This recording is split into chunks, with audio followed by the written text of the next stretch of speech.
1889 সালের 14 জুন তারিখে সরকারি ব্রজমোহন কলেজ প্রতিষ্ঠার পূর্বে প্রাচ্যের ভেনিস খ্যাত এই বরিশাল শিক্ষা ও সংস্কৃতিতে অনেকটাই পেছিয়ে ছিল। 1884 সালে প্রথমে বিএম স্কুল এবং পরবর্তীতে উচ্চশিক্ষার জন্য তৎকালীন বরিশাল জেলা ম্যাজিস্ট্রেট শ্রী রমেশ চন্দ্র দত্তের অনুরোধে বরিশাল তথা দক্ষিণ বাংলার জনগোষ্ঠীর জন্য উচ্চশিক্ষার উদ্দেশ্যে প্রখ্যাত সমাজসেবক, রাজনীতিবিদ ও শিক্ষানুরাগী অশ্বিনী কুমার দত্ত তার বাবার নামে উক্ত স্কুল কম্পাউন্ডে ব্রজমোহন কলেজ প্রতিষ্ঠা করেন। তখন কলেজটি কলকাতা বিশ্ববিদ্যালয়ের অধিভুক্ত ছিল। সে সময়ে এই কলেজের মান এতটাই উন্নত ছিল যে অনেকেই একে দক্ষিণ বাংলার অক্সফোর্ড বলে আখ্যায়িত করেন।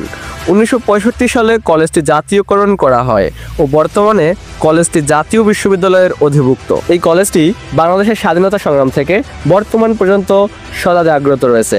বীরশ্রেষ্ঠ ক্যাপ্টেন মহিউদ্দিন জাহাঙ্গীর, জীবনানন্দ দাশ, আলতাফ মাহমুদ এবং 24 শহীদ তাহিদুল ইসলাম সহ অসংখ্য বিখ্যাত ব্যক্তিবর্গ এই কলেজের ছাত্র ছিলেন। বর্তমানে এই কলেজে 22টি বিষয়ে স্নাতক এবং 21টি বিষয়ে স্নাতকোত্তর পাঠদান করে থাকে। তার মধ্যে অন্যতম একটি বিভাগ হলো রাষ্ট্রবিজ্ঞান বিভাগ। রাষ্ট্রবিজ্ঞান বিভাগ কিভাবে তার শিক্ষার্থীদের দেশ ও জাতির জন্য তৈরি করে তারই খণ্ডচিত্র আমরা রেনেসা 21-22 ব্যাচটি উপস্থাপন করার চেষ্টা করব। আমরা এখানে ধারাবাহিকভাবে যে বিষয়গুলো দেখাতে চেষ্টা করব: শ্রেণীকক্ষে শিক্ষকদের পাঠদানের কলাকৌশল, সহশিক্ষা কার্যক্রম, গবেষণা, ছাত্রছাত্রীদের নিজেদের মধ্যে আলাপ আলোচনা, কেরিয়ার বিষয়ক আলোচনা, সেমিনার, সাংস্কৃতিক কার্যক্রম সহ নানান ঘটনাবলী। চলুন তাহলে বিস্তারিত উপস্থাপনাটি উপভোগ করি।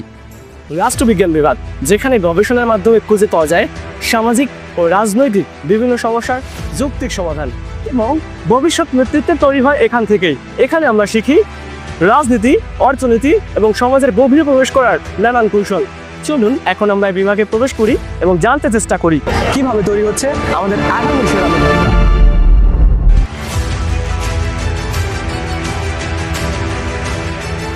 রাষ্ট্রবিজ্ঞান বিভাগ শুধু বইয়ের জ্ঞান নয়, এখানে আমরা বাস্তব জীবনের বিভিন্ন বিষয় নিয়ে আলোচনা করি।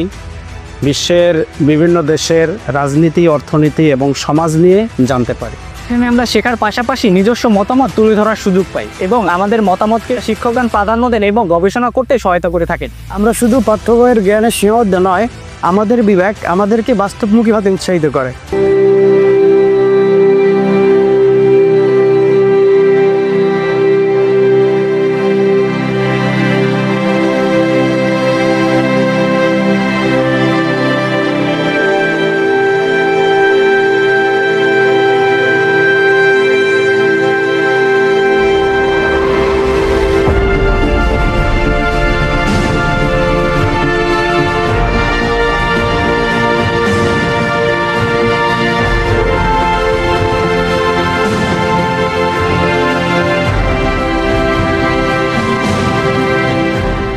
রাষ্ট্রবিজ্ঞান শুধু বইয়ের পৃষ্ঠা উল্টানো নয়, বরং গবেষণার মাধ্যমে নতুন কিছু শেখা। এখানে আমরা গণতন্ত্র, রাজনীতি, রাষ্ট্রীয় নীতি এবং বৈশ্বিক সমস্যাগুলো নিয়ে গবেষণা করি।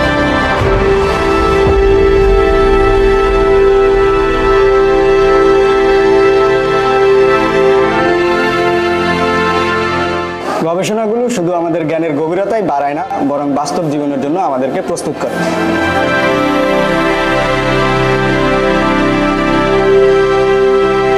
নতুন নতুন তথ্য এবং উপাত্ত দিয়ে কিন্তু আরও বেশি সমৃদ্ধ হয়েছে। আমরা ম্যাকিয়াভেলির আলোচনা করি, ম্যাকিয়াভেলির আলোচনা কিন্তু এখনকার সময়ে প্রাসঙ্গিক। এবং রাষ্ট্রবিজ্ঞান এমন কিছু বিষয় নিয়ে আলোচনা করে যেগুলো দেশ এবং আন্তর্জাতিক সর্বক্ষেত্রে প্রাসঙ্গিক। জাতীয় রাজনীতি বলেন, আন্তর্জাতিক রাজনীতি বলেন, সব জায়গাটাই প্রাসঙ্গিক। যুদ্ধ বলেন, শান্তি বলেন, দ্রোহ বলেন, সব জায়গাটাই প্রাসঙ্গিক। রূপা, ম্যাকিয়াভেলি শাসকের যে পরামর্শ দিয়েছেন সেগুলো কি? ম্যাকিয়াভেলি শাসকের যে পরামর্শ দিয়েছেন সেটি হচ্ছে শাসককে হতে হবে সিংহের মতো বলবান এবং শিয়ালের মতো চতুর। Thank you.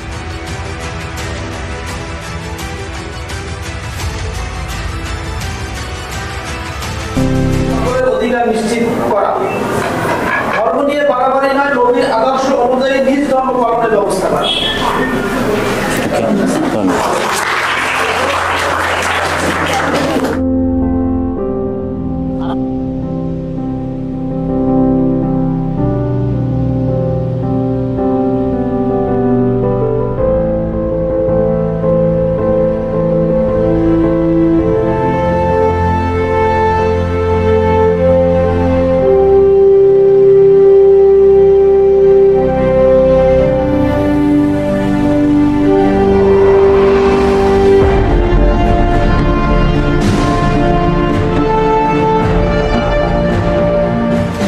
বিসমিল্লাহির রহমানির রহিম। সুপ্রিয় দর্শক মণ্ডলী, আজকের এই ছায়া সংসদে উত্থাপিত বিষয় হচ্ছে রাজনৈতিক সদিচ্ছাই পারে দুর্নীতিমুক্ত বাংলাদেশ গড়তে। আজকের এই মক পার্লামেন্টে সরকারি দলে আছে আমার ডান পাশে, এখানে মাননীয় প্রধানমন্ত্রীর দায়িত্ব পালন করবেন চন্দন বৈদ্য এবং মাননীয় আইনমন্ত্রীর দায়িত্ব পালন করবেন নাবিলা ইসলাম এবং সরকার দলীয় সংসদ সদস্য আশিকুর রহমান। আমার বাম পাশে আছে আমাদের বিরোধী দলীয় সদস্যরা। বিরোধী দলীয় নেতার দায়িত্ব পালন করবেন হাসান হোসেন এবং বিরোধী দলীয় উপনেতা অর্পিতা দে এবং বিরোধী দলীয় সংসদ সদস্য আল মামুন। পাশাপাশি আমি আমাদের বিচারক মণ্ডলী যারা রয়েছেন তাদেরকেও পরিচয় করে দিতে চাই।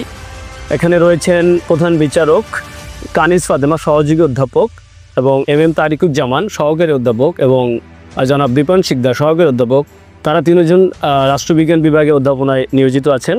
এবং আমার পাশে রয়েছেন আজকের অনুষ্ঠানের প্রধান অতিথি professor Khan Mohammad Gauss Mosaddik sir, বিভাগীয় প্রধান রাষ্ট্রবিজ্ঞান বিভাগ, এবং আছেন বিশেষ অতিথি প্রফেসর আক্তার উদ্দিন স্যার। আমরা এই দুই অতিথি এবং বিশেষ অতিথির বক্তব্য শুনবো আজকে বিতর্কের পরে। তো আমি এখন সরাসরি বিতর্কে চলে যাব। আমি প্রথমে আহ্বান জানাবো প্রধানমন্ত্রীকে তার প্রস্তাব উত্থাপন এবং তার বক্তব্য পেশ করার জন্য। মাননীয় প্রধানমন্ত্রী চন্দন বৈদ্য। শুরু করছি $1 ট্রিলিয়ন একটি প্রশ্ন দিয়ে। মাননীয় স্পিকার, দুর্নীতিমুক্ত বাংলাদেশ কি কেবল একটি স্বপ্নমাত্র থেকে যাবে? মাননীয় স্পিকার, বিজ্ঞ বিচারক মণ্ডলী এবং উপস্থিত সকল দর্শক এবং আমার প্রিয় বিরোধী দলের সদস্যবৃন্দ, আপনাদেরকে জানাচ্ছি সরকারি দলের পক্ষ থেকে প্রাণ ঢালা অভিনন্দন এবং শুভেচ্ছা। মাননীয় স্পিকার, প্রথমে যে ব্যাপারটি, আমাদের আজকের এই ছায়া সংসদের প্রস্তাবিত বিষয় হচ্ছে রাজনৈতিক সদিচ্ছাই পারে দুর্নীতিমুক্ত বাংলাদেশ গড়তে। সেক্ষেত্রে মাননীয় স্পিকার, আমি সরাসরি সংজ্ঞায়িত করে যাব এবং একই সাথে কিছু প্যারামিটার দাঁড় করিয়ে যাব, যার আলোকে আমার মাননীয় আইনমন্ত্রী এবং মাননীয় সাংসদ এসে বিষয়টিকে বুঝিয়ে যাবেন এবং তারা বোঝাতে চেষ্টা করবেন তাদের তথ্য উপাত্ত বিশ্লেষণের মাধ্যমে, যাতে করে উক্ত যুক্তিটি আজকের এই ছায়া সংসদে গৃহীত হওয়ার যোগ্যতা রাখে। মাননীয় স্পিকার, আমরা রাজনৈতিক সদিচ্ছা বলতে বোঝাচ্ছি জনগণের কল্যাণের জন্য স্বচ্ছতা এবং সিদ্ধান্ত গ্রহণের যে মানসিকতা রাজনৈতিক দলগুলোর, এবং হচ্ছে একটি প্রত্যয় হিসেবে যুক্ত করছি, এবং দুর্নীতি নীতির বহির্ভূত কাজগুলো। মাননীয় স্পিকার, এবার আমরা আসি আমাদের দেশে কোথায় কোথায় দুর্নীতি রয়েছে। মাননীয় স্পিকার, আমাদের পুরো সিস্টেমের দিকে খেয়াল করলে আমরা দেখতে পাবো প্রচুর আমাদের দুর্নীতিগত সমস্যা রয়েছে, যেখানে প্রশাসন পুলিশ রয়েছে, যেখানে আমাদের শিক্ষা স্বাস্থ্য থেকে শুরু করে সব জায়গাতে আমাদের দুর্নীতি রয়েছে। মাননীয় স্পিকার, আমার সরকার ইতিমধ্যে চিহ্নিত করতে চেষ্টা করেছে এবং বিশেষ কিছু জায়গাতে ফাইন্ড আউট করে ফেলেছে যে কোথায় কোথায় দুর্নীতি রয়েছে। মাননীয় স্পিকার, এই ব্যাপারগুলোর উপর ডিপেন্ড করে আমরা আমাদের পরবর্তী স্টেপগুলোকে ফলো করে, যাতে করে দুর্নীতিমুক্ত একটি বাংলাদেশ গড়ার জন্য যে প্রত্যয়টি আমরা ধারণ করেছি ওইভাবে আগানোর চেষ্টা করব। ধন্যবাদ মাননীয় স্পিকার, ধন্যবাদ সবাইকে। ধন্যবাদ মাননীয় প্রধানমন্ত্রী। এবারে আমরা মাননীয় বিরোধী দলীয় নেতাকে তার বক্তব্য পেশ করার জন্য অনুরোধ করছি। বিরোধী দলীয় নেতা হাসান হোসেন। আজকে সংসদের বিষয় হচ্ছে রাজনৈতিক সদিচ্ছাই পারে দুর্নীতিমুক্ত বাংলাদেশ গড়তে। আসলে কখনই একটা রাজনৈতিক দলের সদিচ্ছা পারে দুর্নীতিমুক্ত বাংলাদেশ গড়তে। আমাদের বিতর্কগুলো শুধু একাডেমিক নয়, এখানে আমরা বাস্তব জীবনের সমস্যা নিয়ে কথা বলি। আমাদের এখানে ডিবেট ক্লাব আছে, যেখানে আমরা বিভিন্ন সামাজিক ও রাষ্ট্রীয় বিষয় নিয়ে বিতর্ক করি। এসব আলোচনা আমাদের যুক্তি প্রতিযুক্তি তুলে ধরার দক্ষতা বাড়ায়। ধন্যবাদ। আমরা এতক্ষণ সরকারি দল এবং বিরোধী দলের চমৎকার বক্তব্য শুনলাম। ফলাফল রেডি হওয়ার পূর্বে আমরা একটু আমাদের যে দুইজন অতিথি আছেন তাদের বক্তব্য শুনবো। আমি প্রথমে বিনীত অনুরোধ করছি প্রফেসর আক্তার উদ্দিন মহোদয়কে তার এই বিষয়ে বক্তব্য পেশ করার জন্য। ধন্যবাদ মাননীয় স্পিকার, মাননীয় প্রধানমন্ত্রী এবং মন্ত্রিসভার বিজ্ঞ দুইজন সদস্য, উপস্থিত বিরোধী দলীয় নেতা এবং বিরোধী দলীয় উপনেতা এবং বিরোধী দলীয় সদস্য। চমৎকার একটি বিতর্কের অবতারণা। দুর্নীতির মূলোচ্ছেদ করতে হলে সদিচ্ছা তো অবশ্যই থাকতে হবে, সদিচ্ছা মূল। এরপরে যেই কথাগুলো আমাদের বিরোধী দলীয় সদস্যগণ বলেছেন যে এখানে আইনের অনুশাসন, স্বচ্ছতা, জবাবদিহিতা, এই দুটা আবশ্যক। আর যেই জিনিসগুলো আমাদের দেশে যেই দুর্নীতির কারণ, আমলাতান্ত্রিক জটিলতা, আমলা এবং রাজনৈতিক যে অস্বচ্ছতা, এইগুলো মূল কারণ। দুর্নীতি উৎপাদন করার জন্য আমাদের দেশে বর্তমান সময়ে যেটা অতি জরুরি সেটা হলো গণতন্ত্রায়ন, জবাবদিহিতা, জনগণের অধিকার পুনঃপ্রতিষ্ঠা, এইগুলো যদি করা যায় তাহলে দুর্নীতি বন্ধ করা আমাদের দেশে সম্ভব হবে। দুর্নীতি একেবারে বন্ধ হয়ে যাবে একদিনে বা এক বছরে, এটা প্রত্যাশা করা যেমন সঠিক নয়, তেমনি দুর্নীতি ধীরে ধীরে কমিয়ে আনতে হবে। একটা পর্যায়ে দুর্নীতি মুক্ত বাংলাদেশ প্রতিষ্ঠিত হবে, আমরা এই প্রত্যাশা করি। বিশেষ করে 24-এর যে ছাত্র গণ অভ্যুত্থান সংগঠিত হয়েছে, এই গণ অভ্যুত্থানের পিছনের কারণ দুর্নীতি মুক্ত বাংলাদেশ। এই দুর্নীতিমুক্ত বাংলাদেশ গড়ার জন্য আমরা যারা যে অবস্থানে আছি এবং যারা নবীন তরুণ, যারা এই আন্দোলন বিপ্লবে শরিক হয়েছে, রক্ত দিয়েছে, শহীদ হয়েছে, আহত হয়েছে,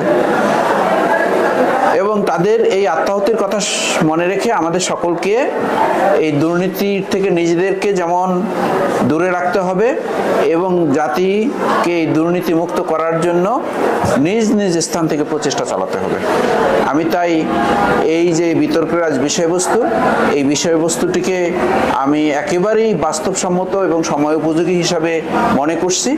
আমরা আশা করছি এই তরুণ সমাজ, বর্তমান যারা তোমরা আজকে ছাত্র, পরবর্তীকালে জাতিকে তোমরাই নেতৃত্ব প্রদান করবে, তোমরাই বাংলাদেশকে দুর্নীতিমুক্ত বাংলাদেশ হিসাবে গড়ে তুলতে পারবে। সকলকে ধন্যবাদ, আল্লাহ হাফেজ। ধন্যবাদ আখতারউদ্দিন স্যারকে। স্যার অত্যন্ত যৌক্তিক যে সমাধানের দিক নির্দেশনা করেছেন, এই জন্য স্যারের প্রতি কৃতজ্ঞতা। এবার আমি বিশেষভাবে অনুরোধ করছি আজকের অনুষ্ঠানের প্রধান অতিথি প্রফেসর খান মোহাম্মদ গাউস মোসাদ্দিক মহোদয়কে তার বক্তব্য পেশ করার জন্য। ধন্যবাদ মাননীয় স্পিকার, বিরোধী দলীয় নেতা এবং সরকারি দল। আমি বিরোধী দলীয় যারা আছে তাদের কথা আগে বললাম, কারণ আসলে সংসদীয় ব্যবস্থায় বিরোধী দল ছাড়া সরকারি দল হতেই পারে না। এই গুরুত্বটা বোঝানোর জন্য আমি বিরোধী দলের কথা প্রথমে বললাম। যেই বিষয়টি এসছে যে রাজনৈতিক সদিচ্ছাই পারে দুর্নীতিমুক্ত বাংলাদেশ গড়তে, তা আমি মনে করি কি একটা সমাজ একটা জীবদেহের মতো, এ বিষয়ে তত্ত্ব আছে, তোমরা পড়াশোনায় পেয়েছো। আসলে রাজনৈতিক নেতৃত্বে যায় কারা? আমাদের মধ্য থেকেই। আমরাই যখন নেতৃত্বের আসনে বা কোনো একটা পদে বা কোনো একটা দায়িত্বে গিয়ে পড়ি, দেখা যায় যে সেই সংক্রমণ, সমাজ থেকে সংক্রমণটা আমাদের মধ্যেই কলুষিত হয়।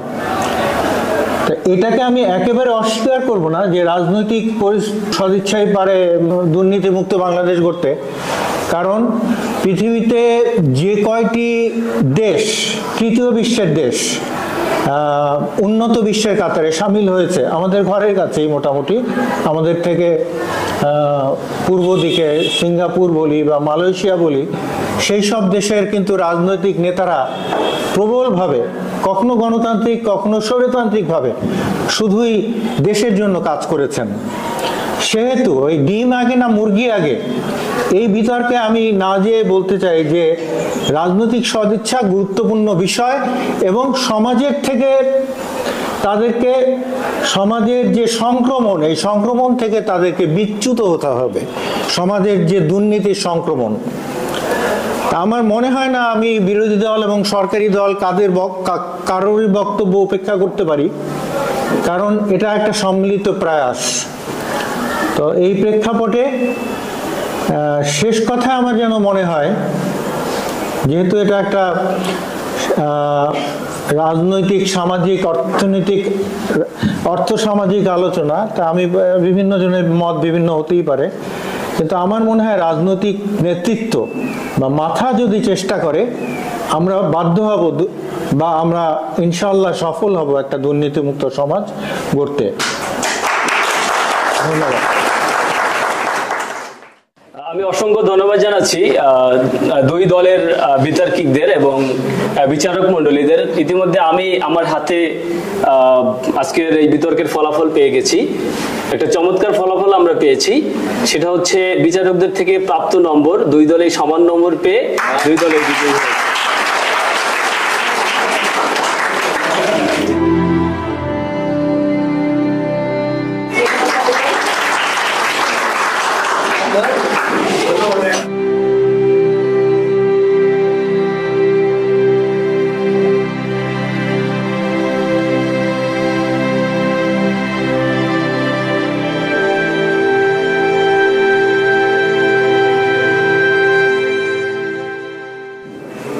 ক্লাসপদ শিক্ষার্থীবৃন্দ, ক্যারিয়ার বিষয়ক সেমিনারে তোমাদেরকে স্বাগত জানাচ্ছি। আমি দীপায়ন শিকদার, সহকারী অধ্যাপক, রাষ্ট্রবিজ্ঞান বিভাগ।